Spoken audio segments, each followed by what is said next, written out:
Let's study about the model analysis. ठीक है, देखिए मॉडल एनालिसिस से आपको समझ आ रहा होगा कि ये किसी कास्ट पर, मैंडिबुलर या मैक्सिलरी कास्ट पर ये एनालिसिस को परफॉर्म किया जा रहा है। ठीक है, एनालिसिस मतलब होता है समझना, कैलकुलेशन करके चीज़ों को इंटरप्रेट करना। ठीक है, देखिए इसमें क्या होता है, आपका मॉडल एनालिसिस इन्वॉल्व करते हैं study of the maxillary and the mandibular dental arches in all the planes. All planes कहने का मतलब क्या होता है, 3 प्लेन हो गया आपका, सेजाइटल पार्ट, वर्टिकल पार्ट और ट्रांसवर्स पार्ट। ये तीनों प्लेन में मॉडल एनालिसिस करते हैं। अब चलिए, अब अपन देखते हैं कितने तरह के होते हैं। सबसे पहले परमानेंट डेंटिशन में होगा और मिक्स्ड डेंटिशन एनालिसिस, दो हो गए, 2 पार्ट्स में डिवाइडेड है।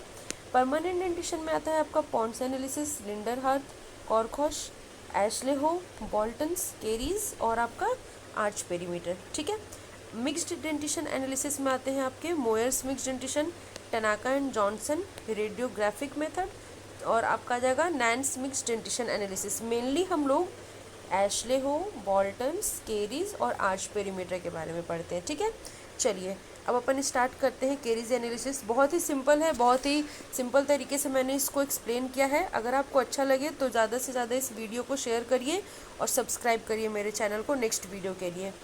देखिए सबसे पहले क्या होता है केरीज एनालिसिस में, आपका एक हो गया आपका मैक्सिलरी कास्ट, दूसरा हो गया आपका मैंडिबुलर कास्ट। अगर अपन एनालिसिस मैंडिबुलर कास्ट पे कर रहे हैं तो उसे हमने नाम दिया केरीज एनालिसिस।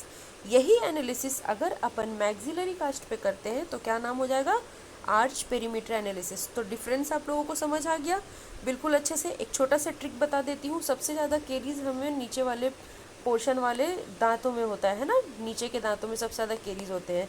तो आपको ऐसे याद रखना है केरीज कहाँ होता है सबसे ज़्यादा, नीचे के दांतों पे। सो केरीज एनालिसिस। और दूसरा वाला क्या हो जाएगा, arch perimeter. Okay done. Now it has 2 component, arch perimeter और आपका होता है टूथ मटेरियल।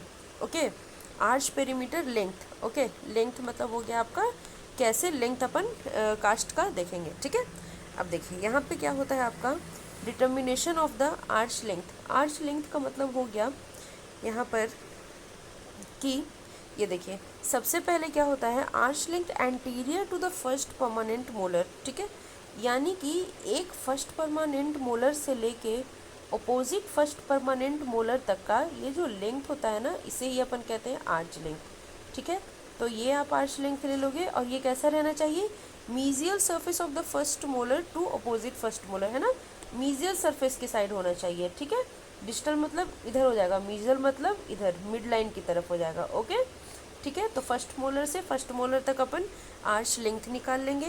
देन अपन क्या आएगा यहाँ पर, जब अपन आर्च लेंथ निकालते हैं तो 3 चीज़ें हमें देखने को मिलती है। ये देखिए सबसे पहले हो गया आपका नॉर्मल रहेगा। ठीक है, अगर आर्च लेंथ आपका नॉर्मल है तो क्या होगा, तो जो हम लोग ब्रास वायर को यूज़ करके इसको मेज़रमेंट करते हैं। ठीक है, साइंटिस्ट ने क्या किया, ब्रास वायर का यूज़ किया। तो ब्रास वायर से जब अपन नापेंगे तो ये देखिए ये क्या आएगा आपका, incisal edge anterior to the incisal edge, मतलब नॉर्मल अक्लूजन है। अगर आपका वायर, अगर कोई पेशेंट है जिसकी टिथ प्रोक्लाइंड है, मतलब बाहर की तरफ निकली हुई है, तो हमारा जो वायर है वो सिंगुलम वाले रीजन पे आएगा। जैसा कि आप देख सकते हो, ये देखो ये पेशेंट का दांत यहाँ निकला हुआ है तो सिंगुलम वाले रीजन पे ऑटोमेटिकली वायर आ गया। अब किसी पेशेंट का दांत अंदर की तरफ है, रेट्रोक्लाइंड है, तो कहाँ आ जाएगा वायर, लेबियल सरफेस पे आ जाएगा। ठीक है, तो यहाँ पर से 3 इंटरप्रिटेशन क्या निकला, सबसे पहले नॉर्मल अगर अक्लूजन है तो इंसाइजल एज पर आएगा, प्रोक्लाइंड टिथ है सिंगुलम पे आएगा, रेट्रोक्लाइंड है लेबियल सरफेस पे आएगा। डन। नाउ अब है determination of tooth material. Tooth material को डिटरमाइन करने के लिए हम क्या करते हैं, mesiodistal width of the teeth लेते हैं anterior to the first molar. ये आपका first anterior to first molar कहने का मतलब है सेकेंड प्री मोलर से लेकर सेकेंड प्री मोलर तक अपोजिट में आपका यहाँ पर मीजोडिस्टल विड्थ, मतलब एक एक दांत का आप मेजरमेंट लोगे और लिखोगे, ऐड करोगे। तो हमारे पास 2 चीज़ें आ गई, एक हो गई आर्च लेंथ, दूसरी हो गई आपके पास टूथ मटेरियल।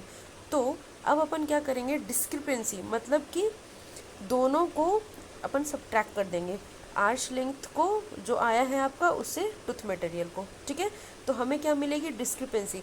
डिस्क्रिपेंसी बताती है कि अगर आपकी डिस्क्रिपेंसी 0 से 2.5 mm के बीच में है, देन अपन पेशेंट को क्या देंगे, प्रॉक्सिमल स्ट्रिपिंग। अगर 2.5 mm टू 5 mm है then we will give second molar extraction करेंगे।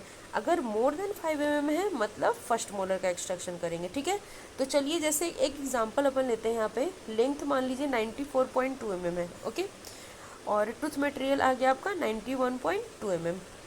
तो डिस्क्रिपेंसी क्या आ जाएगा, 3 mm आ गया। तो यहाँ पर 3 mm किसके बीच आ रहा है, ये देखिए यहाँ पर आ रहा है ना, ये हो जाएगा 3 mm। तो अपन का क्या करेंगे, तो अपन क्या करेंगे, पेशेंट का सेकेंड मोलर एक्सट्रैक्ट करेंगे। ठीक है, तो इसी के साथ ये वीडियो यहीं पर दी एंड हो रहा है। और आपको अगर अच्छा लगा हो तो प्लीज़ सब्सक्राइब करिए और शेयर करिए, और प्लीज़ टॉपिक बताइए नेक्स्ट टॉपिक आपको कौन सा पढ़ना है। Thank you so much.